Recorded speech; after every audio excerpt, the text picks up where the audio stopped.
Class में हम मानवीय संसाधन की विशेषताएं पढ़ रहे थे। अगर हम स्कूल की बात करें तो उसमें मानवीय संसाधन कौन कौन होते हैं? प्रधानाध्यापक हो गए, शिक्षक हो गया, बालक हो गया, समुदाय हो गया, ये सब मानवीय संसाधन के अंतर्गत आते हैं। तो हम एक एक करके सभी मानवीय संसाधनों के बारे में पढ़ेंगे। आज हम पढ़ने वाले हैं पहला मानवीय संसाधन जो कि विद्यालय में होता है, वो है प्रधानाध्यापक, जो कि बहुत ही इम्पॉर्टेंट होते हैं। जिसका पद प्रधानाध्यापक एक्चुअल में क्या रोल प्ले करता है, वो है क्या एक विद्यालय के लिए, उस सब के बारे में ज़रा सा बात करते हैं। प्रधानाध्यापक विद्यालय की शैक्षिक प्रक्रियाओं का केंद्र बिंदु है।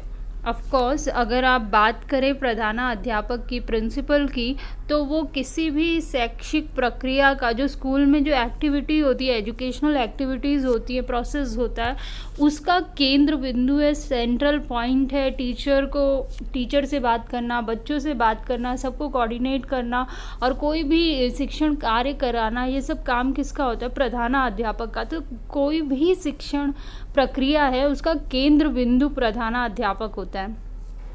प्रधानाध्यापक के मार्गदर्शन में ही विद्यालय की समस्त शैक्षिक तथा प्रशासनिक प्रक्रिया संपन्न होती है। अगर हम प्रधानाध्यापक की बात करें तो उसका एक मेन काम होता है मार्गदर्शन करना या फिर लोगों को डायरेक्शन, दिशा निर्देश देना। ये किसका काम होता है? प्रधानाध्यापक। चाहे वो शैक्षिक कार्य हो या फिर प्रशासनिक कार्य हो, एडमिन में लोग रहते हैं, उनको भी डायरेक्शन देने का काम प्रधानाध्यापक का होता है। और शैक्षिक कार्यक्रम जो टीचर्स के द्वारा कराया जाता है और जिसमें बच्चे भी इन्वॉल्व होते हैं, वो सारे कार्य का भी मार्गदर्शन प्रधानाध्यापक के ज़रिए ही होता है। तो इसीलिए उसे केंद्र बिंदु कहते हैं, क्योंकि शैक्षिक कार्यों में तो वो इम्पॉर्टेंट रोल प्ले करता ही है, पर प्रशासनिक कार्यों में भी उसका उतना ही इम्पॉर्टेंट रोल होता है। दोनों कार्यों के, दोनों तरह के कार्यों में प्रधानाध्यापक इम्पॉर्टेंट रोल प्ले करता है। प्रधानाध्यापक का व्यक्तित्व पूरे विद्यालय प्रबंधन तथा शिक्षकों की कार्यशैली व शिक्षण कला को प्रभावित करता है। जो प्रधानाध्यापक होता है, उसका जो व्यक्तित्व होता है, उनकी जो पर्सनालिटी होती है, आपको हर जगह पे वो झलकेगी। जैसे टीचर के पढ़ाने के तरीके में या फिर जो प्रबंधन मैनेजमेंट है, उसमें अगर एक बहुत ही सुलझा हुआ, बहुत ही अच्छा और अच्छे कैरेक्टर वाला प्रिंसिपल हो आपका प्रधानाध्यापक, तो आप प्रबंधन, जो मैनेजमेंट का काम होता है, उसमें भी आप देखेंगे बहुत ही अच्छा काम हो रहा है, बहुत ही सिस्टमैटिक। शिक्षकों के पढ़ाने का तरीका या जो शिक्षण कार्य करे जा रहे हैं वो भी बहुत अच्छे होंगे, और जो एडमिनिस्ट्रेशन का काम होगा वो भी बड़ा अच्छा होगा। तो जो प्रधानाध्यापक की पर्सनालिटी होती है, व्यक्तित्व होता है, वो प्रबंधन और शिक्षण कला दोनों में ही दिखाई पड़ती है उसकी झलक, और वो दोनों ही चीज़ें प्रभावित किससे होती है? प्रधानाध्यापक के व्यक्तित्व से। उदाहरण, अब प्रिंसिपल कैसा रोल प्ले करता है, उसका एक उदाहरण हम लोग लेके समझ सकते हैं। प्रधानाध्यापक सौर मंडल का एक ऐसा अद्भुत शक्ति के समान है, एक ऐसी अद्भुत शक्ति के समान है जिसके चारों ओर समस्त अध्यापक ग्रहों की भांति कार्यरत रहते हुए अपने कार्यों को पूरा करते हैं। तो अगर हम प्रधानाध्यापक की बात करें, प्रिंसिपल की बात करें, तो वो एक जैसे सौरमंडल का हम लोग एग्जाम्पल ले लें, तो एक ऐसा ग्रह है जिसके चारों ओर अध्यापक ग्रहों की तरह घूमते हुए पाए जाते हैं या इर्द गिर्द रहते हैं। मेन पॉइंट कौन है? प्रधानाध्यापक, और उनके इर्द गिर्द अध्यापक घूमते हुए अपने कार्य को पूरा करते हैं। उनके दिशा निर्देश या फिर उनके गाइडेंस के अंदर शिक्षक अपनी जो काम है उसको पूरा करते हैं। तो इतना इम्पॉर्टेंट होता है एक प्रधानाध्यापक का पद स्कूल में।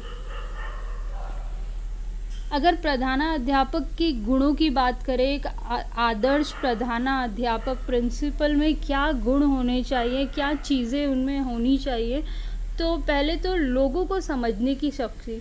अब प्रधानाध्यापक को शिक्षकों से भी डील करना है, उनसे भी बात करनी है, पेरेंट्स से भी बात करनी है, बच्चों से भी बात करनी है।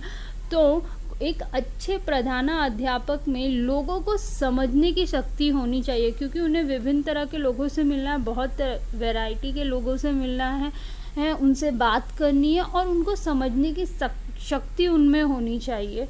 तो ये एक गुण है जो अच्छे आदर्श प्रधानाध्यापक में होना चाहिए। परिस्थितियों को समझने की क्षमता, यहाँ पे एक मात्रा ज़्यादा हो गई है। परिस्थितियों को समझने की क्षमता मतलब जो भी सर्कमस्टेंसेस है, परिस्थितियां हैं सामने, उसको समझ के सही काम करना या फिर सही कदम उठाना, सही सल्यूशन बताना, ये प्रधानाध्यापक में ये क्वालिटी होनी चाहिए। तो परिस्थिति को समझने की, सिचुएशन को समझने की, ये नहीं हड़बड़ाहट में गलत कदम उठाए, इससे स्कूल का वातावरण जो है वो खराब हो सकता है। इसीलिए परिस्थितियों को समझने की क्षमता प्रधानाध्यापक में होनी चाहिए। इसके अलावा दृढ़ता, साहस और उच्च चरित्र। प्रधानाध्यापक में दृढ़ता होनी चाहिए, साहस होना चाहिए नया काम करने का या फिर फैसले लेने का, और उसका चरित्र उच्च होना चाहिए, अच्छे कैरेक्टर वाला इंसान होना चाहिए प्रधानाध्यापक। बौद्धिक क्षमता, पढ़ा लिखा होना चाहिए, ऑफकोर्स उसे स्कूल चलाना है, टीचरों से बात करनी है, टीचर को गाइड करना है, बच्चों को गाइड करना है, तो उसमें अच्छी बौद्धिक क्षमता होनी चाहिए।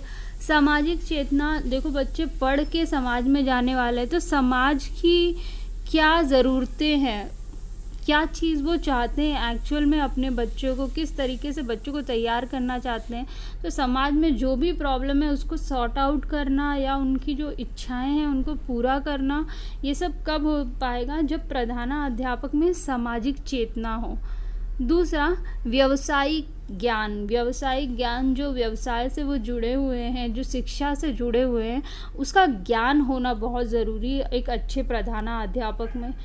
कुशल प्रशासकीय क्षमता, अच्छा प्रधानाध्यापक पढ़ा लिखा तो होना ही चाहिए, ऑफकोर्स वो एक क्वालिफाइड टीचर होना चाहिए, तभी वो प्रधानाध्यापक के लिए क्वालिफाई होगा। उसके अलावा प्रधानाध्यापक बनने के लिए प्रशासनिक क्षमता उसमें होनी चाहिए, एडमिनिस्ट्रेशन या मैनेजमेंट जो काम होता है मैनेजमेंट का, वो उसमें होना चाहिए, तभी एक वो अच्छा प्रधानाध्यापक बन पाएगा, जब उसमें प्रशासनिक कुशलता पाई जाएगी। पहल करने की क्षमता, नई चीज़ों को पहल करना, ये क्वालिटी एक अच्छे प्रिंसिपल में होनी चाहिए, तभी वो स्कूल के लिए या फिर शिक्षण कार्यों के लिए अच्छे काम कर पाएगा। प्रधानाध्यापक का दायित्व, अगर हम रिस्पॉन्सिबिलिटी या दायित्वों की बात करें तो एक प्रधानाध्यापक का क्या दायित्व होता है, क्या रिस्पॉन्सिबिलिटी होती है एक विद्यालय में।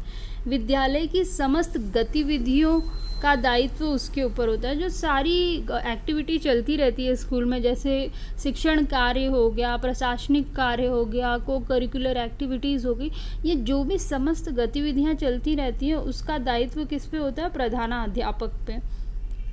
शिक्षकों और छात्रों का मार्गदर्शन करना, अब मार्गदर्शन का जो कार्य है, जो गाइडेंस का कार्य है, जैसे टीचर बच्चों को गाइड करते हैं, पर प्रिंसिपल की ड्यूटी होती है ना केवल बच्चों को बट शिक्षकों को भी उन्हें गाइडेंस देना होता है, सही दिशा दिखानी होती है, जहाँ पर भी वो अटक जाए या जो कन्फ्यूजन उनमें कभी क्रिएट हो जाता है तो उसको दूर करने के लिए समय समय पर प्रिंसिपल को, शिक्षकों को भी गाइड करना होता है, गाइडेंस देना होता है।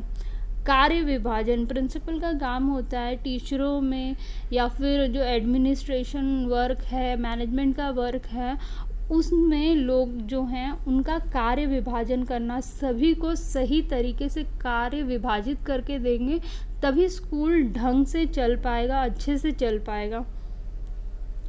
सहकर्मियों को संतुष्ट करने वाला, इसमें इसका मतलब है कि जैसे जो टीचर्स हैं और अदर स्टाफ है, जो भी प्रिंसिपल के अंदर आते हैं, प्रधानाध्यापक के अंडर काम करते हैं, तो उनकी संतुष्टि या फिर उनको सेटिस्फाई करना, चाहे वो मॉनिटरी टर्म में हो या फिर मेंटली डिस्टर्ब हो, किसी भी वजह से स्कूल की एक्टिविटीज़ की वजह से, बच्चों की वजह से या फिर मैनेजमेंट की वजह से अगर टीचर परेशान है तो उसको संतुष्ट करना, उसको नॉर्मल करना, सो दैट वो अपने काम पे कंसंट्रेट कर सके।